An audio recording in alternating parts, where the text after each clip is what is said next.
Please, Camila, just this once. I promise it won't happen again. My name is Camila, and this is the story of how I found the courage to break the silence that was killing me. My husband Diego held my wrist tightly, his fingers leaving red marks on my skin. I looked at the bathroom mirror, seeing the purple bruise forming around my left eye. His words echoed in the air like a bitter melody I knew all too well. You know I love you, right? It was just a moment of anger. You provoked me. I shook my head in silence, as I always did. As I had done for the past 3 years of this marriage, I called hell. But this time, something was different. This time, my 6-year-old daughter, Sofia, stood at the bathroom door, watching everything with her big, frightened eyes. "Mommy, why are you crying?" she asked, her small voice echoing in the tense silence like a broken bell. Diego turned quickly, his face instantly transforming into the fake smile he used in front of Sofia, that smile that made me nauseous. "Mommy just bumped her face against the door, princess. Go play in your room." But Sofia didn't move. She kept looking at me, and in that moment, I saw something in my daughter's eyes that broke my heart. Fear. Fear of me, fear of the situation, fear of home. That's when I realized I wasn't just destroying my life. I was destroying hers too. I'm 29 years old, and for 3 long years I lived a nightmare I called marriage. Diego and I met at university. He was charming, caring, the type of man all my friends envied. "You were lucky," they said. "He's perfect." At first, he really seemed perfect. Flowers every week, romantic dinners, declarations of love that made me feel like the most special woman in the world. But the first signs were subtle, like poison poured drop by drop into honey. "You don't need to go out with your friends today, do you? I prefer when it's just the two of us." "That dress is too flashy, love. You don't want other men looking at you, do you?" I thought it was love. I thought it was protection. How stupid I had been when Sofia was born. I thought he would change. That fatherhood would make him gentler, more responsible.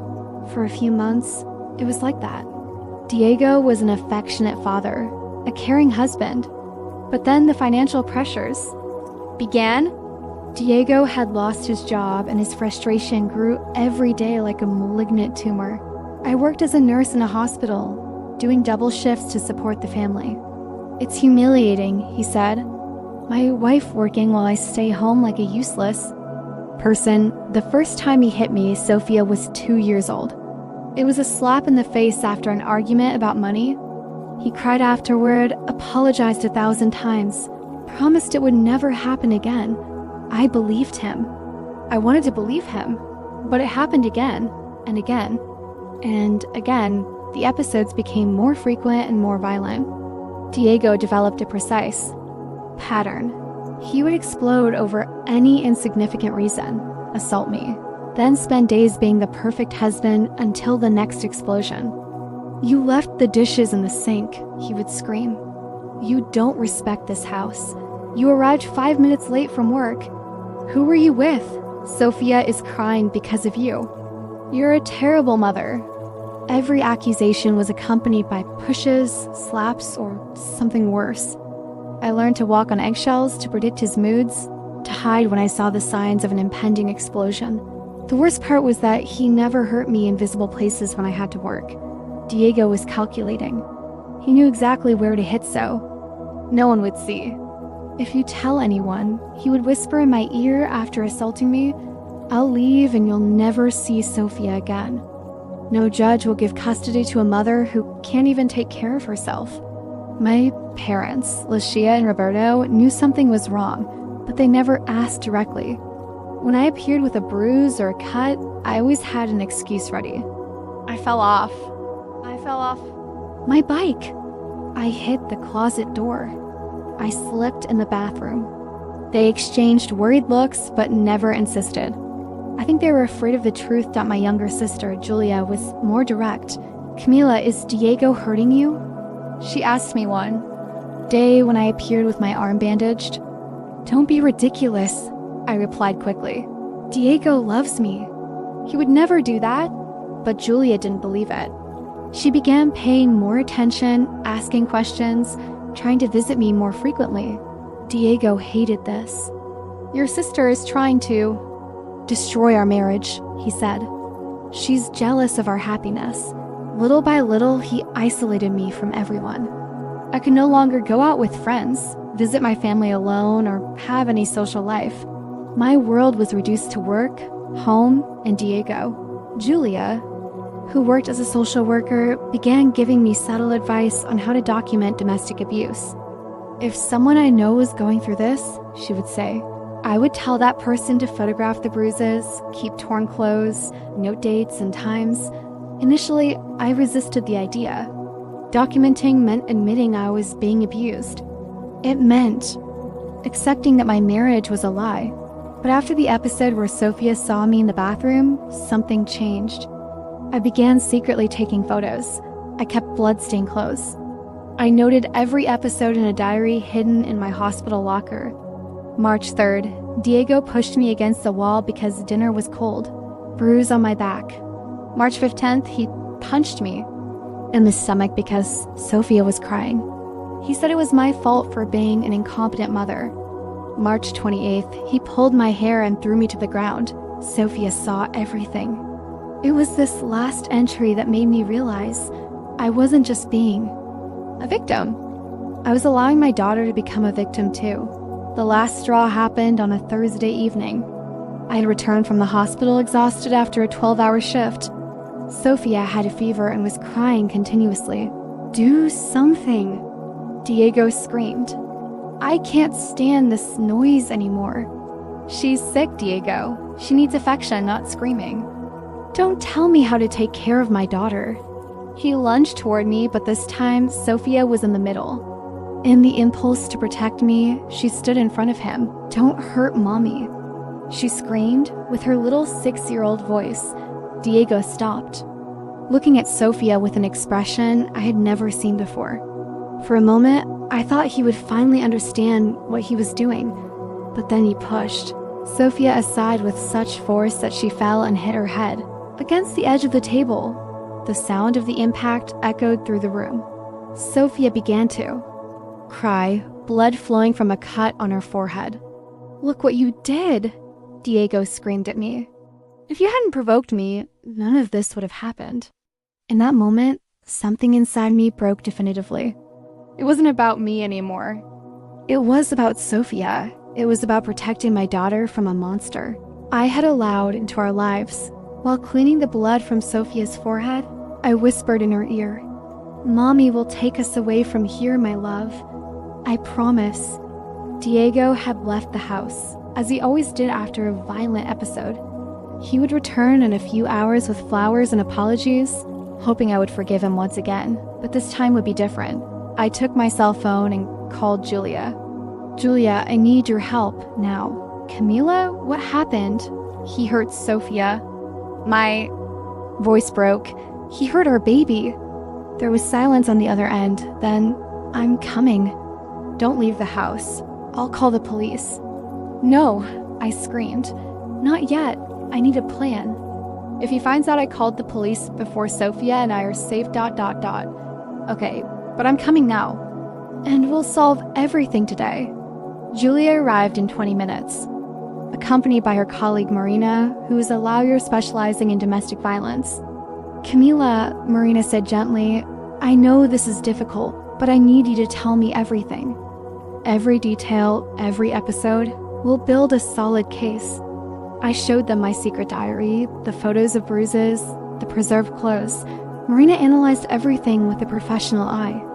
"This is excellent documentation," she said, "but we need more. We need a medical examination for Sofia and for you too. We must register everything officially." Julia took my hand. "You're not alone, Camila. You'll never be alone again." I called my parents and told them everything. Their reaction was shock. Guilt and anger. "Why didn't you ever tell us?" My mother cried. "We could have helped. I was ashamed. I was afraid. I thought it was my fault." "It was never your fault," my father said, his voice trembling with contained rage. For the first time in 3 years, I felt I had a support network. I felt I wasn't alone against Diego Dot at the hospital where I worked. Dr. Enrique, my boss, examined Sofia and me with professional care, but his eyes showed personal compassion. Camila, he said after finishing the examinations, as a doctor, I must tell you that you both have clear signs of domestic violence. As your friend, I must tell you that I'm proud of your courage. The medical reports were detailed and precise. Sofia had a mild concussion and several bruises. I had cracked ribs, bruises in various stages of healing, and signs of post-traumatic stress. At the women's police station, Commissioner Ana Paula received us with professionalism and empathy. Camila, I know this is difficult, but you did the right thing. We'll ensure that you and Sofia are safe. We returned home with police escort to get our things. Diego hadn't returned yet, which gave us time to pack the essentials. But when we were finishing, we heard the key in the lock. Camila, where are you? Diego's voice echoed through the house. I brought flowers for you and a gift for Sofia. The same routine as always. Violence followed by gifts and apologies. Diego entered the living room and stopped when he saw officers. What's happening here? He asked, his voice still trying to sound innocent. Diego Ferreira, one of the officers said, you are being notified of a restraining order. You can no longer approach Camila Santos and Sofia Santos. You must maintain a minimum distance of 300 meters. Diego's face changed completely. The mask of the gentleman fell, revealing the rage I knew so well. This is ridiculous, he screamed. Camila, what have you done? We're a family. We're not a family, Diego, I replied, my voice firmer than I expected. Families don't hurt each other. Families don't live in fear. You're making a mistake. He lunged toward me, but the officers intercepted him. Diego was escorted out of the house. Before leaving, he turned to me one last time. This isn't over, Camila. You'll regret this. But his threats didn't scare me anymore. I had protection. I had support. I had courage. In the following months, the case against Diego progressed rapidly. The documentation I collected, combined with the medical reports and Sofia's testimony, built a solid case. Diego tried to hire an expensive lawyer, tried to claim I was lying, tried to use our daughter as bargaining chip, but the evidence was irrefutable. 3 years of medical documentation, Marina explained to the judge. Photos, diaries, witnesses. This wasn't an isolated case, but a systematic pattern of domestic violence. Diego was sentenced to 2 years in prison and lost the right to see Sofia without supervision. He was also required to pay child support and compensation for the damages caused. Justice has been served, Marina told me after the sentence. But remember, the real victory is the life you and Sofia will build now. Sofia and I moved to a small house near my parents. It wasn't luxurious, but it was ours. It was safe. It was full of love. Sofia began therapy with a child psychologist specialized in trauma.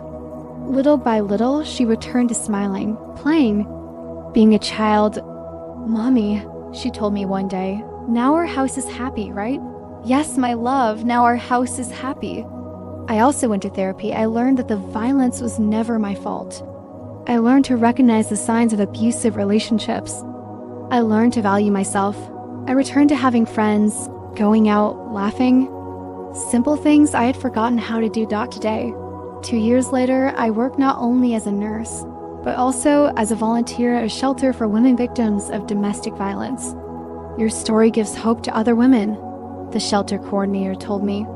You show that it's possible to get out. It's possible to start over. Sofia is 8 years old now. She's a strong, intelligent child, full of life.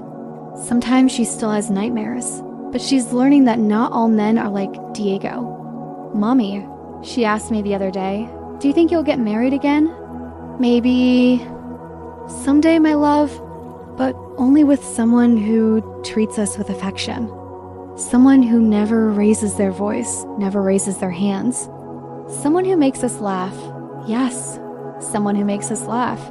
I watch Sofia playing in the garden and think about how I almost lost the chance to see her grow up happy. I think about how fear almost cost us our freedom. But we didn't lose. We fought. We won, and now every morning when I wake up, I don't feel fear. I feel gratitude. Gratitude for finding courage. Gratitude for the family that supported me. Gratitude for the protection network that welcomed me. And above all, gratitude because Sofia doesn't have to grow up thinking that violence is normal, that love hurts, that women must accept anything in the name of family. She grew up knowing she deserves respect, that she deserves true love, that she deserves to be happy, and that, for me, is the greatest victory of all. The silence that once screamed inside me has now become a strong and clear voice, telling other women, it's possible to get out. It's possible to start over. It's possible to be happy. This is my story. This is my victory. This is my new beginning.